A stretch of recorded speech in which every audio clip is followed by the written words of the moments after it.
Okay,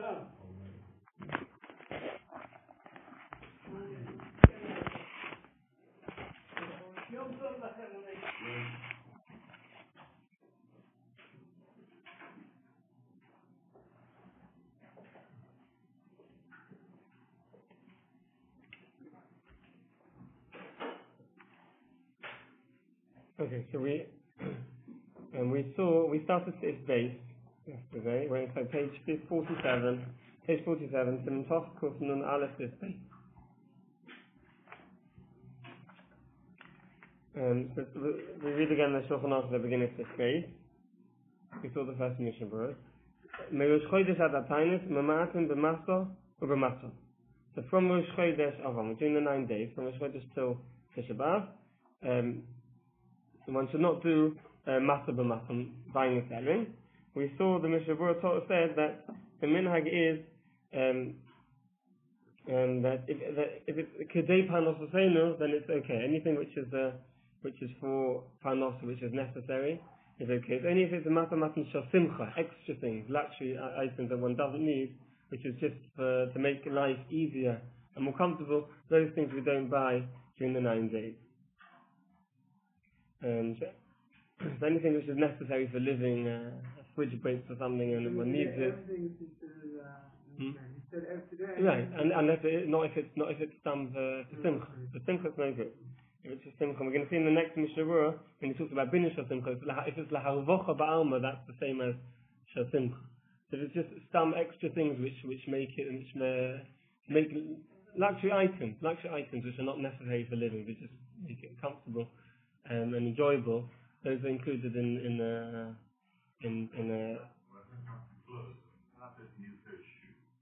right. Right.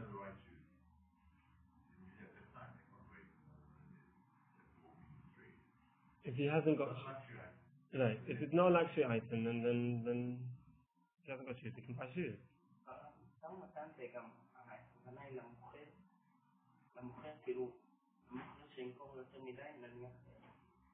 If the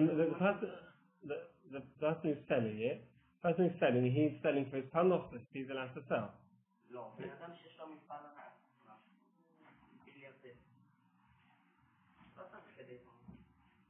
If he really doesn't need to, then it's probably better if he doesn't. The MISHNA Berura mentions that because nowadays for most people, they can't close their shop because they need it for their panos. If he's got enough money to buy bread the next day, that's his panos. If he's literally it's completely unnecessary for him. A regular store or like a big businessman, somebody who doesn't really need it.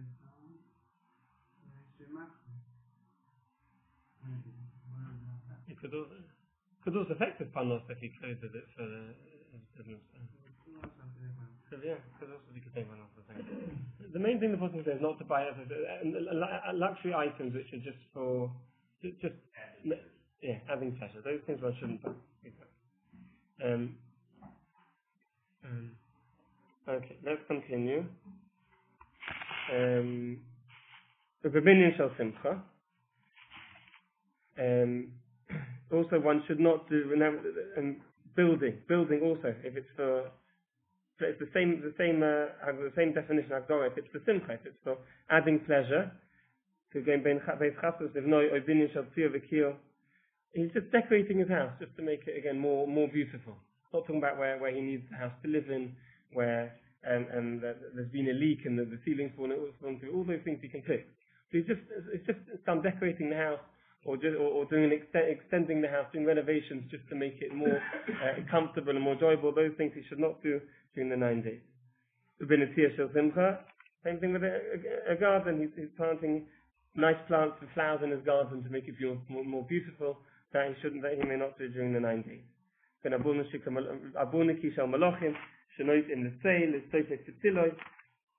he's planting nice trees so that he can have shade, so he can enjoy the pleasure of the shade. The beauty of a shade, all these things which are not necessary, they're just and to make it more enjoyable, more luxurious, that he should not do during the 9 days. After Pishu Shal Simcha Mutter Livnei. If the wall is shaky and it needs to be strengthened so it doesn't fall, then he can do it, even if it's part of a luxury. Like he's not building it; he's just preventing damage. That he can. When a wall that's like an exterior wall to around the property, and a wall to the house. Yeah. I forgot to mention when I mentioned the summary. I forgot to mention we saw the MISHNA Berura that said that if it's a dover ha'oved, then it's mutter even if it's a matan shel simcha. Meaning even if it's a luxurious item, but it's a dover ha'oved, he's not going to have the option to buy it afterwards. For example, there's a sale. There's a sale just on now, and it's going to be over by the end of the 9 days. Or he happens to be in a different city now, and he's not going to be there after Tisha B'Av. For whatever reason, he won't be able to buy it after Tisha B'Av. Then that's mutter, even if it's a shel simcha, even if it's a luxurious item that he doesn't need, that's allowed during the 9 days. Any wall that's going to fall is looking to connect and cost more money. It's called the halacha-theory. That wouldn't be a regular wall, it'd be like some decorative wall. Okay.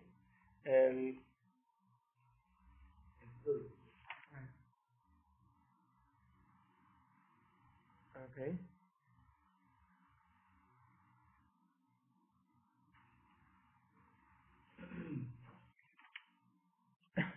Okay, let's continue. There ain't noise in sorry. It says the Gemara adds in, but it's a mitzvah hakol shari. If it's for a mitzvah, then it's allowed. There ain't noise in noshim, one doesn't get married. There ain't noise in sudas eilusin, and one may not make a su'udah for an eilusin. But to do eilusin itself, to get engaged without a su'udah is allowed. Even Tisha B'Av itself is allowed to get engaged. So that you don't do that, yeah.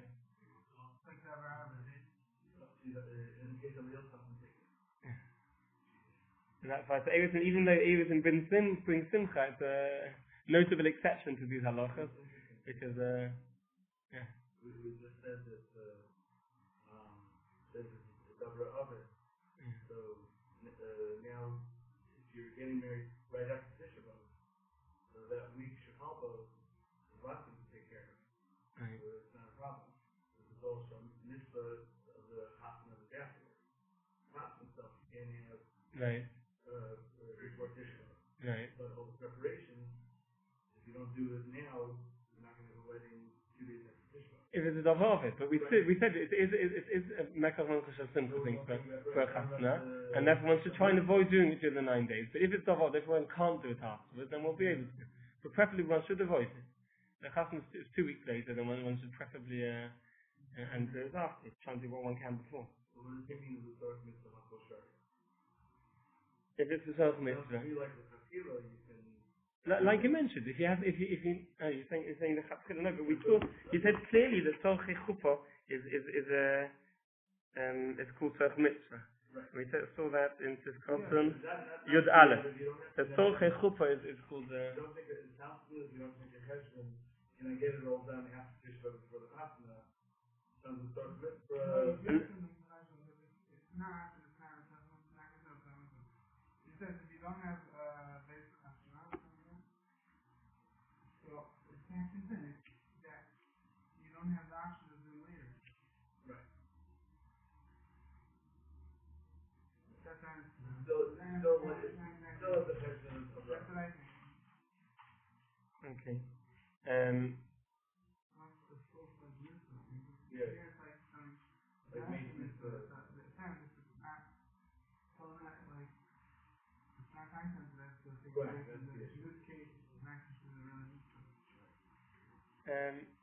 Let's see some MISHNA Berura. Let's see MISHNA Berura. It's called Yud Beis. Did we finish the Shulchan Aruch? No, sorry, we didn't finish the Shulchan Aruch. Hago says the Gemara v'nogen lahachmish einosim yuzayin b'tamas v'elech adach Tisha B'Av. We know till now the Shulchan Aruch has been talking about from Rosh Chodesh Av in the 9 days. The minute we are knowing to be machmir, not to have any marriages, not to get married from Shiva also B'Tammuz, the whole 3 weeks until Tishba. Okay? Says the MISHNA Berura says custom Yud Beis, I haven't seen from Yud Beis. B'Binyan Shel Simcha. But in Kol Binyan She'ein Tzorech Lo L'Dirosei. V'Rak She'oisei Kein La'avocha Ba'al Ma'osa. We do anything which is just for extra, to make it extra comfortable, and is not necessary for his living. That's included in Binyan Shel Simcha, which is not allowed. Wenn Tochel and Ofi Koidim Rosh Chodesh B'Kavlonos, Mutter Ba'Koil, Avilav Tishbav Atzmed, the Nochi Adata the Nafshe Ovid. And if one pays the goy for the job, he's paying him for the job. He's not paying per day, he's paying for the job. And so then the goy can choose when he wants to work.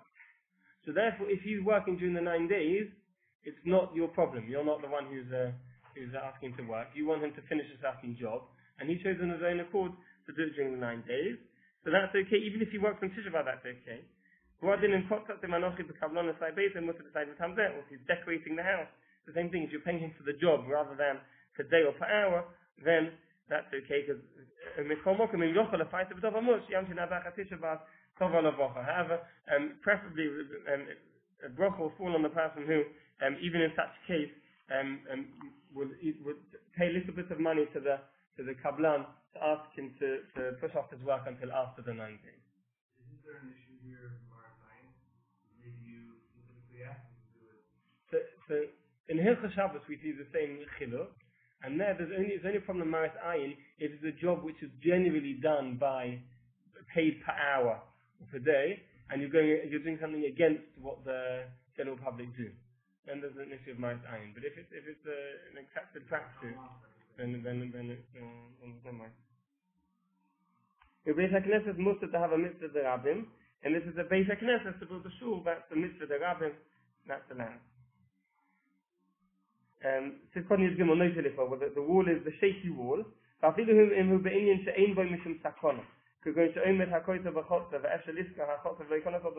Even if it's not an issue of danger, it's not an issue of danger.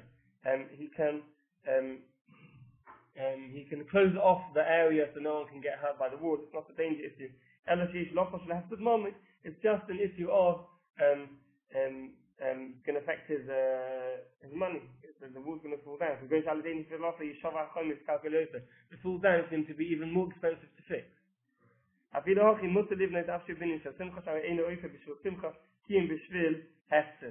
can fix it because the reason why he's fixing it is because he's not doing it for the purpose of enjoyment. He's doing it because so that he doesn't lose more money. It's Kodin Yudalit, the Tzorch Mitzvah. The Ramah said that if it's a Tzorch Mitzvah, it's allowed. Says the Ramah to Kodin Yudalit. He's going to Ein Lo Isho Ivonim, Vein Lo Beis Chasmus, Mutter Livnis Beis Chasmus. He's not, he hasn't got a wife and children. And he hasn't got a house to live in when he gets married. Mutter Livnis Beis Chasmus, the Medina, Afil Nisun Mutter Livnis. Even in Ikradin, he would even be allowed to get married in such a case, where he hasn't got a wife and children. The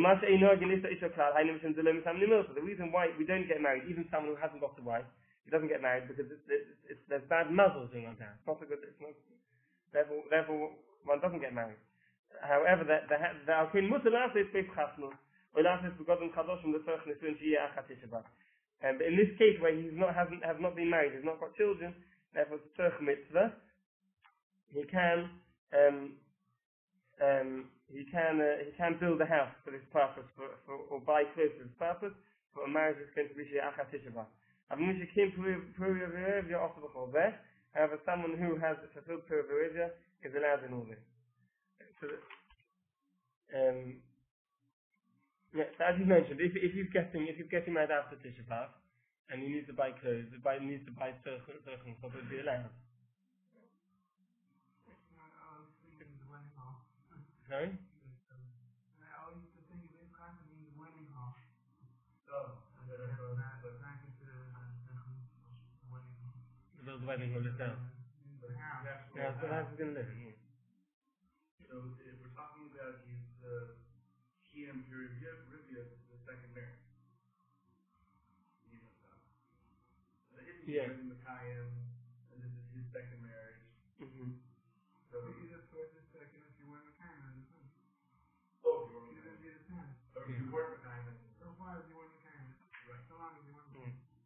This cousin says, well, even if he doesn't make a suda just to get married, that in itself is too much simcha, is not allowed to do that. To remarry his divorced wife, and that perhaps is allowed. It's not so much simcha, and therefore it's allowed.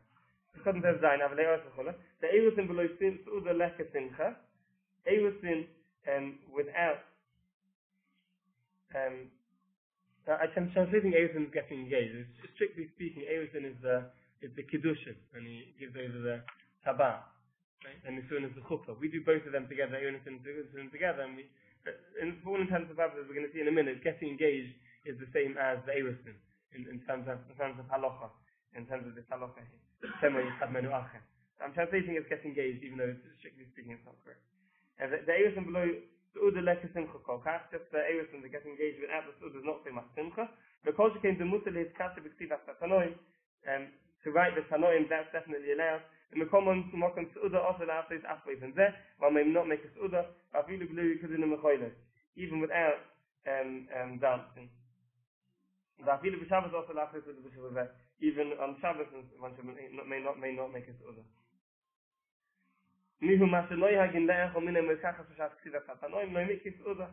Just to have a little bit of food there when they write the Tanam and they get engaged. And without a su'udah, that's not called a su'udah, that's allowed. We had this time last year, and we had this lemaisa.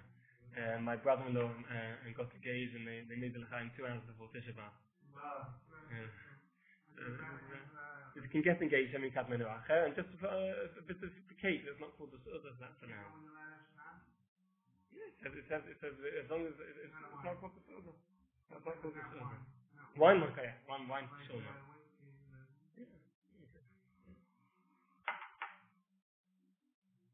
Also last is we couldn't mechoilus mizayin betamas ve'elech afilu b'lei eirusin. And one should not have any dancing from Shiva of B'tamas onwards. Now we're talking about Shiva of B'tamas, even without getting engaged. Any dancing is not allowed from Shiva of B'tamas. And this included in this is the Pri Megadim already writes that included in this is music. This is where the music comes from. Not to have any music from Shiva of B'tamas onwards. And Sivkos and Yud Zayin. So they have menu acher. What the loima? After Eirusin Gam Kein Yesh Simcha Ksas, Oilon Nunay Fakafon B'Tishbav, there's almost the Mutter Mitam Stoik had menu acher.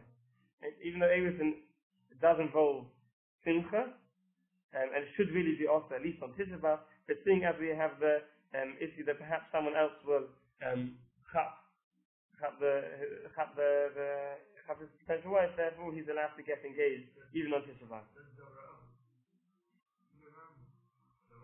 Yeah. Yeah, he's more than double off it, yeah. Okay. Fine. Let's just finish off quickly. And I feel Misha came to over. The minhag is to be machmeh, as we mentioned, not to get married. Even someone who hasn't been married yet, he hasn't been mekayim to over, he doesn't get married. We mentioned because it's bad mazel. This called Yutesh Einosin v'chula. But this extra addition of from Shiva Osa B'Tammuz until Rosh Chodesh, one may have Eirusin. One have a may, and even a Sudas Eirusin is allowed. Right? So in our case, the Shartin says a Sudas Shidduchim, right? Getting the Sudas when we get engaged is the same thing. That is allowed from Shiva Osa B'Tammuz until Rosh Chodesh. Very good. And Mitzvah Hashem Mashiach will come before then, and we won't have Tisha B'Av this year. It'll be a Yom Tov.